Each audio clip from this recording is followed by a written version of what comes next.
Assalamualaikum warahmatullahi wabarakatuh. Halo semua. Di sini saya akan membahas mengenai kepemimpinan pendidikan dalam mata kuliah pengelolaan pendidikan. Saya Lita Widiawati, NIM 1901524, kelas 3C, Departemen Pendidikan Bahasa Jepang, Fakultas Pendidikan Bahasa dan Sastra.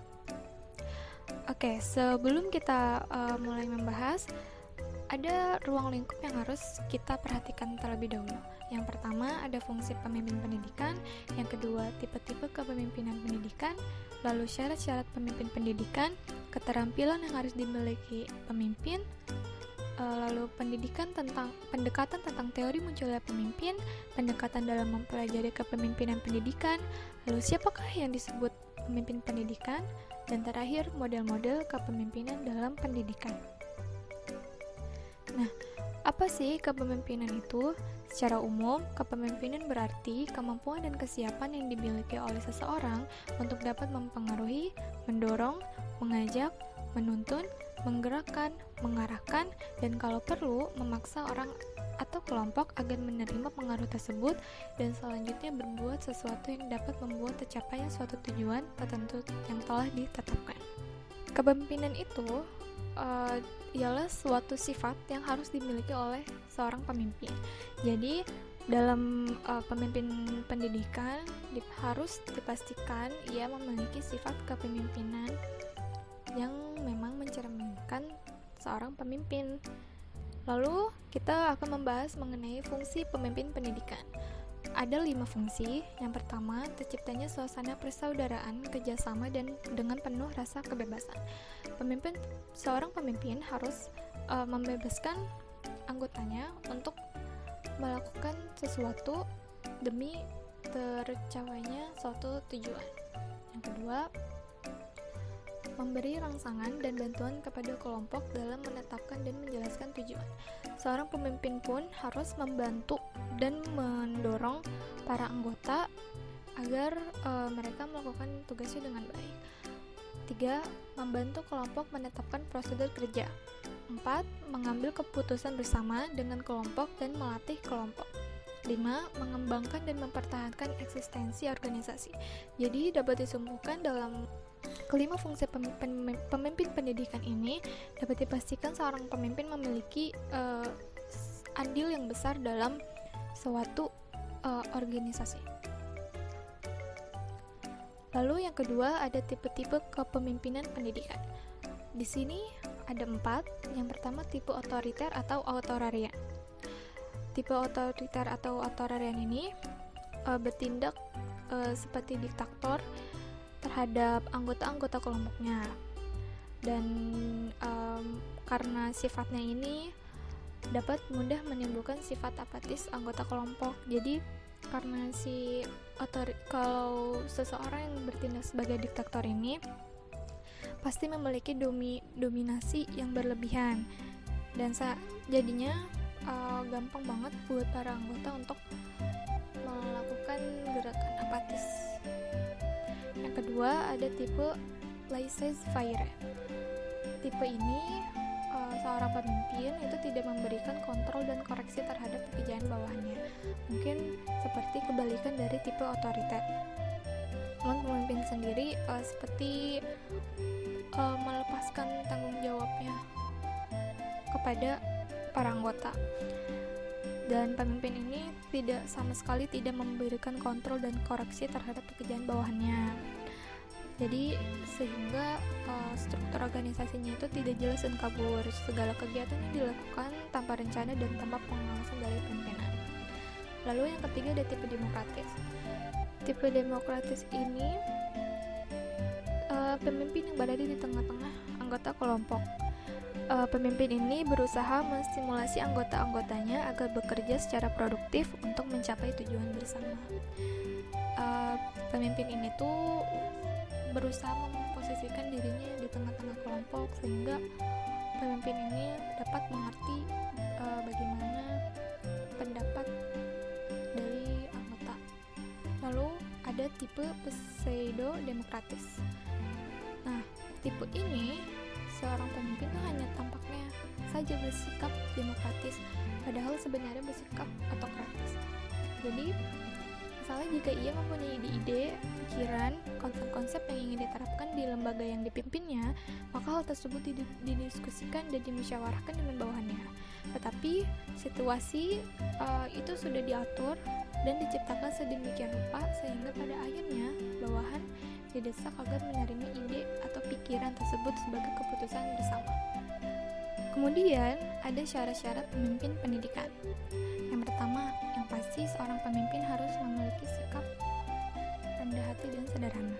Yang kedua, suka menolong. Yang ketiga, sabar dan memiliki kestabilan emosi. Yang keempat, percaya kepada diri sendiri. Yang kelima, jujur, adil, dan dapat dipercaya. Yang keenam, keahlian dalam jabatannya. Kemudian, keterampilan yang harus dimiliki oleh seorang pemimpin. Yang pertama, yang pasti keterampilan dalam memimpin. Seorang pemimpin harus benar-benar banyak bergaul, bekerja sama, dan berkomunikasi dengan anggota. Yang kedua, keterampilan dalam hubungan insani. Ialah hubungan antar manusia terbagi menjadi hubungan fungsional atau formal dan hubungan pribadi. Hubungan fungsional itu hubungan yang tercipta karena hanya adanya tugas resmi atau pekerjaan resmi. Yang kalau hubungan pribadi itu sifatnya lebih personal dan didasarkan pada hubungan kekeluargaan dan tidak didasarkan dengan tugas atau pekerjaan. Lalu yang ketiga, ada keterampilan dalam proses kelompok. Maksudnya yaitu bagaimana meningkatkan partisipasi anggota-anggota kelompok setinggi-tingginya. Jadi dimaksudkan seorang pemimpin itu harus memerhatikan setiap anggota dan memastikan bahwa setiap anggota itu ikut berkontribusi dan berpartisipasi dalam tujuan yang ingin dicapai. Yang keempat, ada keterampilan dalam administrasi. Nah, yang paling penting dalam keterampilan ini ialah seorang pemimpin harus cukup capable atau mampu untuk melakukan kegiatan seleksi dalam memilih orang yang paling sesuai dengan tugas dan pekerjaannya. Yang pastinya berpedoman pada the right man in the right place. Jadi orang yang tepat pada posisi yang tepat. Yang terakhir, keterampilan dalam menilai. Ini berfungsi agar seorang pemimpin dapat mengetahui sampai di mana suatu kegiatan sudah dapat dilaksanakan atau sampai di mana suatu tujuan sudah dicapai. Kemudian kita akan membahas mengenai pendidikan tentang teori munculnya pemimpin. Ada 4 teori. Yang pertama, teori genetis. Yang dimaksud dengan teori genetis ini, seseorang akan menjadi pemimpin karena ia memang dilahirkan untuk menjadi pemimpin. Karena memang seorang pemimpin dalam teori genetis ini, ia sudah mempunyai bakat alami sejak lahir dalam memimpin suatu kelompok atau organisasi. Yang kedua, ada teori ekologis. Sedangkan untuk teori ekologis ini, seorang pemimpin membina dan melatih bakatnya untuk menjadi seorang pemimpin. Jadi sekalipun mungkin ia tidak lahir dengan mempunyai bakat seorang pemimpin, namun ia dapat berkembang dan menjadi seorang pemimpin karena melatih keterampilannya itu. Lalu yang ketiga, ada teori sosial. Nah, dalam teori sosial ini, seseorang akan menjadi pemimpin kalau lingkungan, waktu, atau keadaan memungkinkan ia menjadi pemimpin. Jadi, hal yang mendorong ia dapat menjadi seorang pemimpin itu karena lingkungannya. Misalkan di lingkungannya hanya tersedia beberapa orang dan mereka semua tidak cukup capable atau tidak mempunyai pengalaman dalam memimpin, maka seseorang yang mempunyai pengalaman lebih dulu itu dapat diajukan menjadi pemimpin. Lalu yang keempat, ada teori situasi. Dalam teori ini disebutkan setiap orang bisa menjadi pemimpin, tetapi dalam situasi tertentu saja karena ia memiliki kelebihan-kelebihan yang diperlukan dalam situasi ini. Jadi dalam situasi lain di mana kelebihan-kelebihan itu tidak diperlukan, ia tidak akan menjadi pemimpin, bahkan mungkin hanya menjadi pengikut saja. Jadi saat ada di suatu masa dalam sebuah organisasi dan mereka sedang membutuhkan pemimpin, lalu pemimpin secara mendesak, lalu seseorang ini mempunyai sifat-sifat yang atau keterampilan yang diperlukan dalam memimpin. Misalkan ia ahli dalam membuat ini atau itu, maka ia bisa ditunjuk untuk menjadi seorang pemimpin. Ini namanya teori situasi. Kita akan membahas mengenai pendekatan dalam mempelajari kepemimpinan pendidikan. Yang pertama, pendekatan skills atau pendekatan keahlian. Ini menurut Kahn and Katz.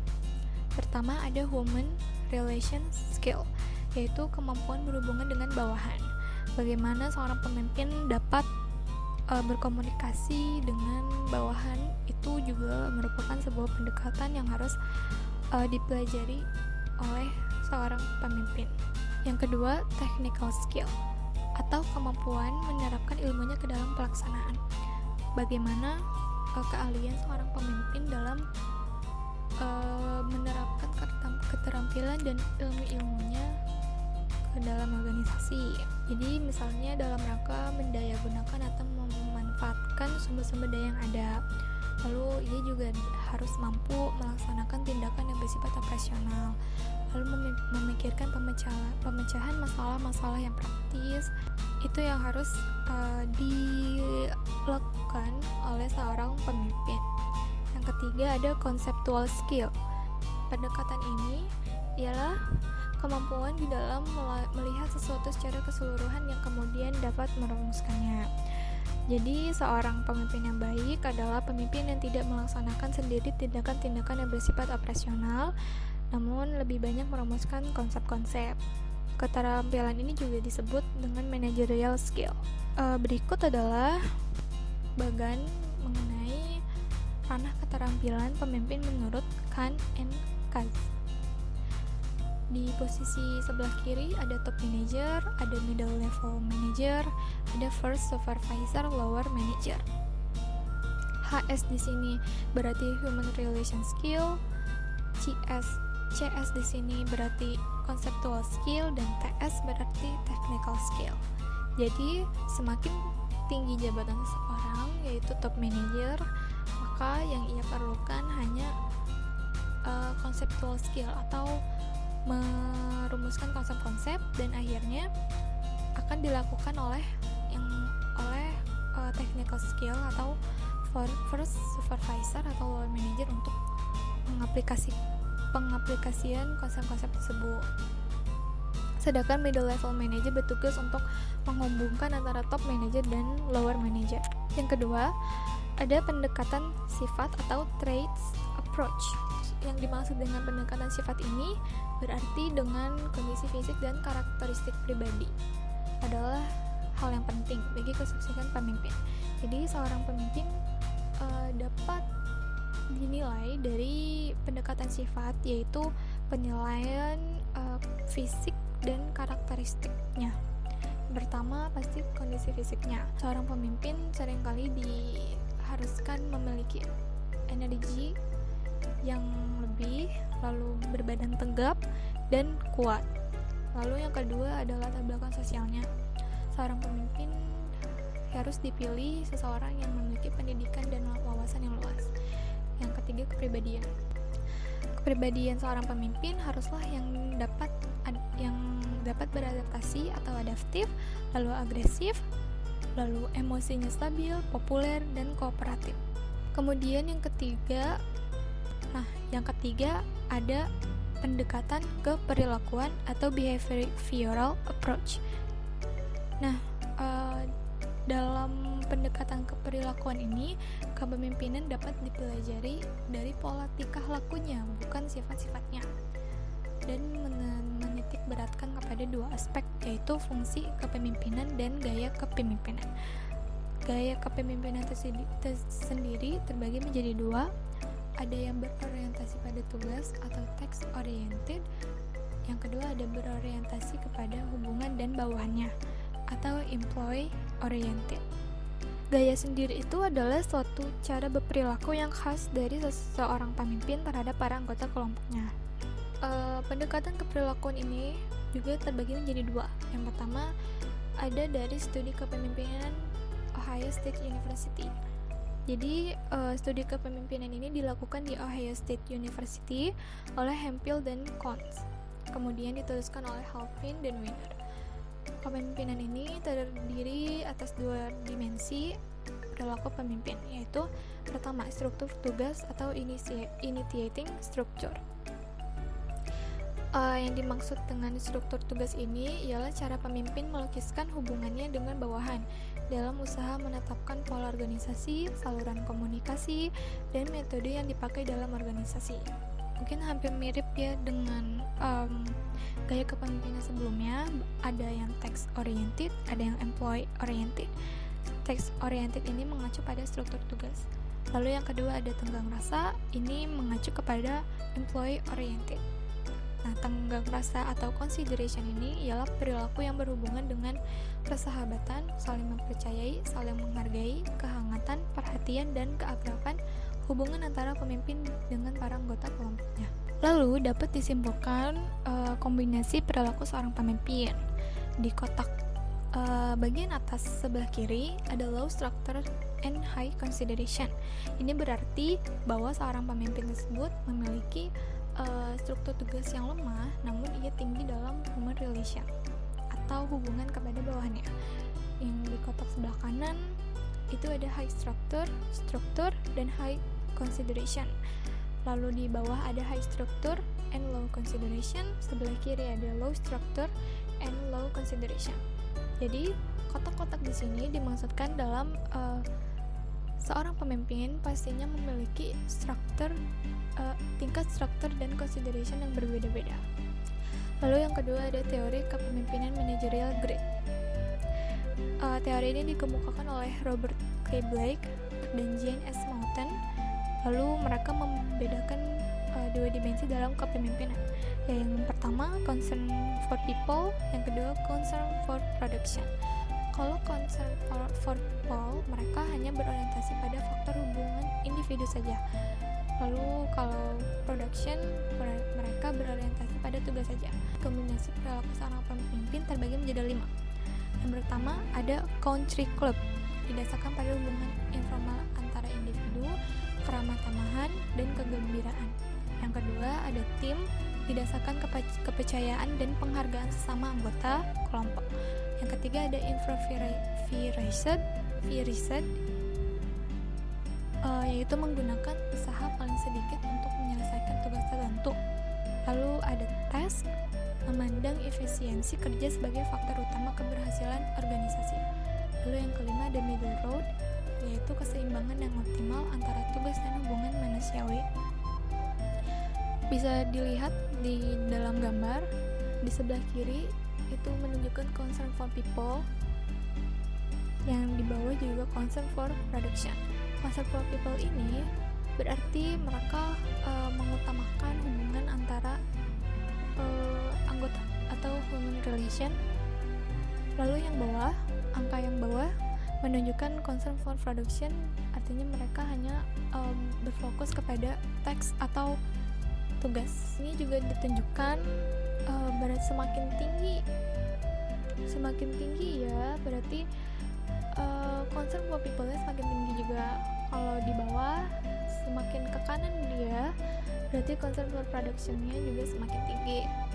Dan yang tengah-tengahnya ada middle of the road, jadi dia concern for production dan for people-nya itu seimbang. Yang ketiga ada model Getzel dan Guba oleh Charles F. Weber dan Gilbert F. Sharon pada tahun 1970.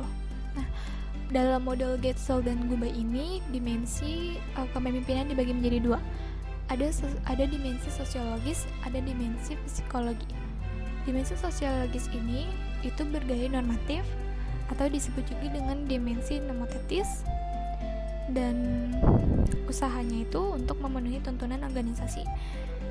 Jadi dimensi ini mengacu kepada lembaganya yang ditandai dengan peranan-peranan dan harapan tertentu sesuai dengan tujuan-tujuan organisasi. Yang kedua ada dimensi psikologi, ia bergaya personal, disebut juga dimensi geografis, dan dia mengutamakan kebutuhan dan ekspektasi anggota organisasinya. Jadi seorang pemimpin ini mengacu kepada individu dalam organisasi yang masing-masing dengan kepribadian dan disposisi kebutuhan tertentu.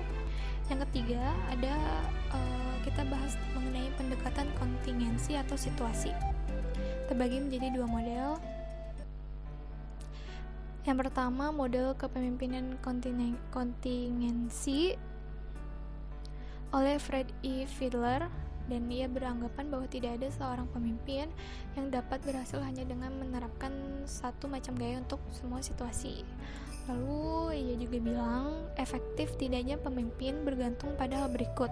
Pertama, hubungan pemimpin dengan anggota bawahan baik dan disenangi juga ditaati segala perintahnya. Yang kedua, struktur tugas terperinci dengan jelas dan dipahami oleh tiap anggota kelompok. Yang ketiga, kedudukan kekuasaan formal pemimpin kuat dan jelas sehingga memperlancar usahanya untuk mempengaruhi anggota kelompoknya. B. Model kepemimpinan 3 dimensi oleh William J. Redin 1984.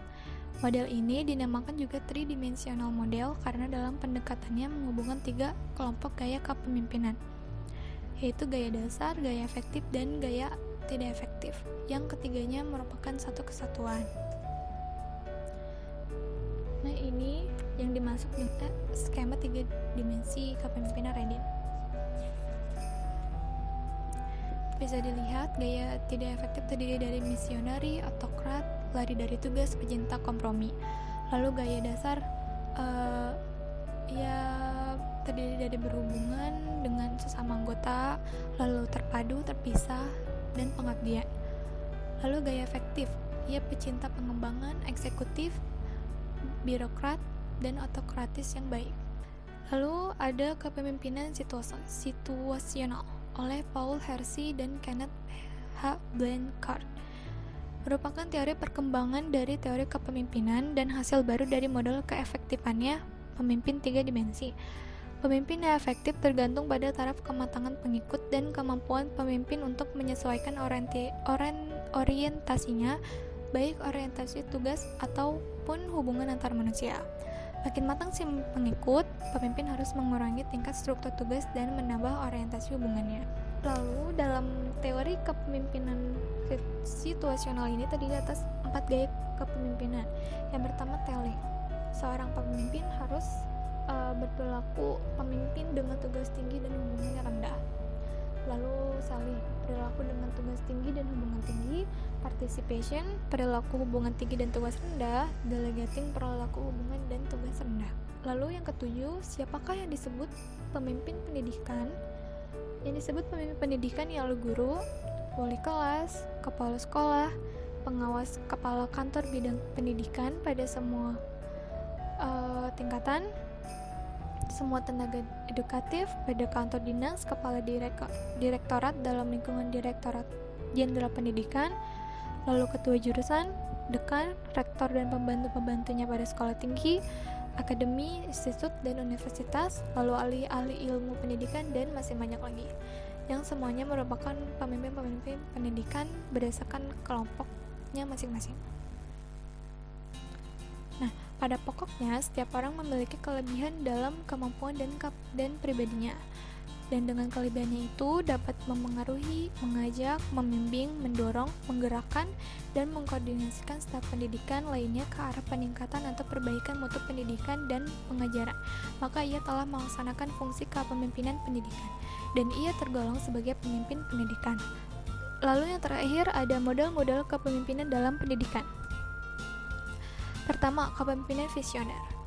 Ialah kepemimpinan yang memiliki visi atau visionary leadership yang memfokuskan pada rekayasa masa depan dan menjadi agen perubahan yang profesional dan dapat membimbing anggota ke arah profesionalisme kerja yang diharapkan.